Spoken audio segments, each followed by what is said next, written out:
It is notable how much attention Japan directed towards Xue Jian's tweet, which gives the impression that the country was deliberately sidestepping scrutiny of its own prime minister's provocative remarks.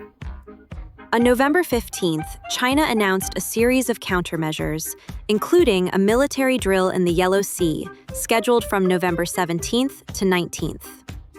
Chinese coastal police also increased patrols around the Diaoyu Islands, a disputed territory claimed by both Japan and China. The intent of these actions was clear: to serve as a deterrent against Japan. Both the Diaoyu Islands and the Yellow Sea lie directly between China and Japan, making them likely flashpoints in any future confrontation. China's response can thus be interpreted less as arbitrary aggression and more as a strategic signal aimed at curbing Japan's escalating rhetoric and potential military posturing. Then, a dramatic development occurred. Japan sent Masaki Kanai, director of the AOAB at Japan's Ministry of Foreign Affairs, to China for talks with Liu Jiansong, director of the DAA at China's MFA. The meeting was described as solemn and tense, with Liu expressing clear dissatisfaction due to the starkly contrasting positions held by both sides. After the meeting, a telling photograph captured Masaki appearing to lower his head while listening to Liu, suggesting a perceived hierarchical posture, though some argued he was simply attending to the translator. Japan later objected to journalists recording the scene, yet ironically, Mao Ning pointed out that most of the reporters present were Japanese media. On Japanese social media, many right-wing commentators expressed frustration over the image, interpreting it as evidence of weakness. However, the situation also highlights the delicate optics of diplomacy. Even minor gestures, such as a handshake or slight nod, would likely have been framed by Japanese outlets as a Chinese concession, fueling narratives of compromise or retreat. The episode underscores how tightly Japan's domestic audience monitors and politicizes diplomatic signaling, sometimes at the expense of broader strategic context. Meanwhile, China also imposed economic restrictions on Japan. The Ministry of Culture and Tourism officially warned Chinese citizens against traveling to Japan and offered free ticket cancellation. On November 19th, China restarted investigations and put limits on Japanese seafood products, in which China only restarted importing for a month. Some people believing that such travel warnings could reduce revenue from the Japanese tourism industry cited the Nomura Research Institute and the Chinese state media CCTV's estimate. Both sources estimated that Japan would lose around 0.36% and 0.29% of its GDP, respectively. However, this data is highly speculative, as for two main reasons. First, not all visitors from mainland China care about the government's warning. Many did cancel their tickets, but an indeterminate number did not. Moreover, the influx of tourists from other countries partially damped the impact due to the loss of Chinese visitors. So, China's travel restrictions did have an impact on the Japanese economy, but not much. The Chinese government should impose more impactful limits, like restricting rare earth elements, in order to sanction Takaichi's statements. Meanwhile, developments within Japan added further complications. On November 12th, Takaichi declared that her statements regarding Taiwan reflected the position of her entire cabinet, overturning any perception that her remarks were purely personal. This move directly paved the way for the stronger Chinese countermeasures described earlier.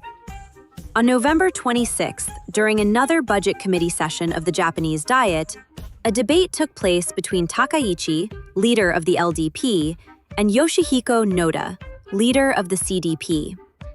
Noda criticized Takaichi, arguing that her rhetoric was damaging Japan-China relations by implying a potential military threat toward China.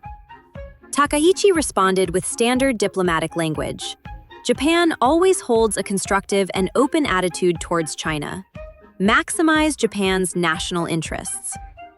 Despite this, she reaffirmed her previous position, citing the San Francisco Peace Treaty as evidence that Japan had formally renounced its rights over Taiwan. At first glance, this may seem like a neutral legal point, but in the context of rising tensions, such a statement further inflamed the situation rather than easing it.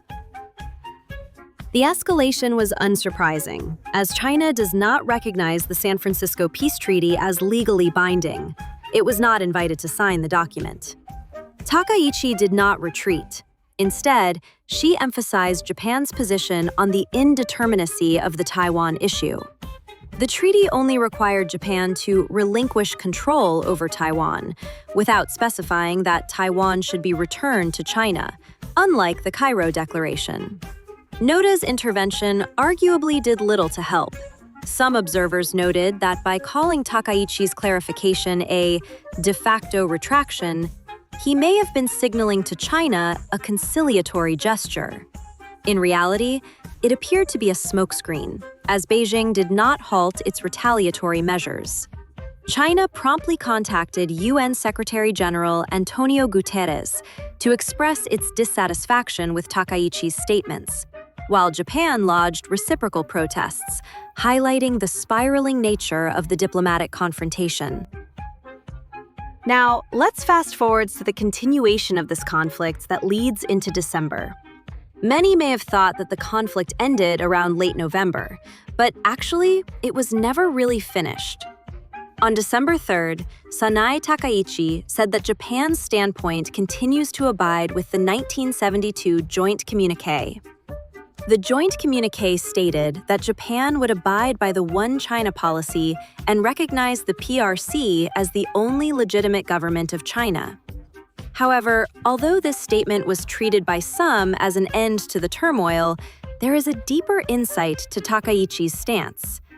The deliberate strategic ambiguity learned from Abe, from Japan saying that its standpoint did not change, is a deceptive move, as it does not directly clarify whether Japan really abides by the One China policy. Moreover, Takaichi said Japan respects the joint communiqué, but did not say whether she and Japan agrees with it. Respecting and agreeing are two very different things. China sharply interrogated Japan by asking if Takaichi dares to read the Taiwan part of the joint communiqué out loud. Instead of an ambiguous reply, China wants a direct apology. Obviously, Japan wants to give the international community a perception that Japan wants to settle this conflict and present China as the sole remaining aggressor. So this statement does not signify an end to the diplomatic turmoil at all. December is really the month where military confrontations started to take place between Japan and China. Many of you have probably heard of the J-15 locking the F-15. While this may seem like another separate conflict, it is a continuation, as underlying these two events is the persistent increase of right-wing nationalism and potential militarism in Japan. Most importantly, the cabinet is happy to see such nationalism, as that is what drives the persistent support for the Takaichi administration. The excursion of the Liaoning carrier, therefore, was in line with previous retaliatory measures from China. On December 4th, possibly over 100 Chinese armed vessels entered East Asian waters as a show of force. In particular, the Liaoning strike group entered the West Pacific via the Gonggu-Miyako Strait on around 7:00 December 7th.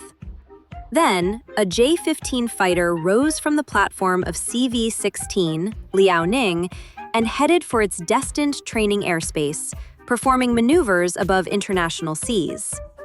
Suddenly, an F-15 appeared in its radar. It was heading towards the Chinese carrier strike group.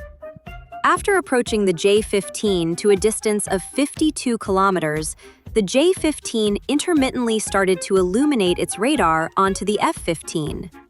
After 3 minutes, the F-15 left. Later, another F-15 flew to 148 kilometers from the J-15, and the Japanese aircraft was illuminated again intermittently for about 30 minutes before it left too.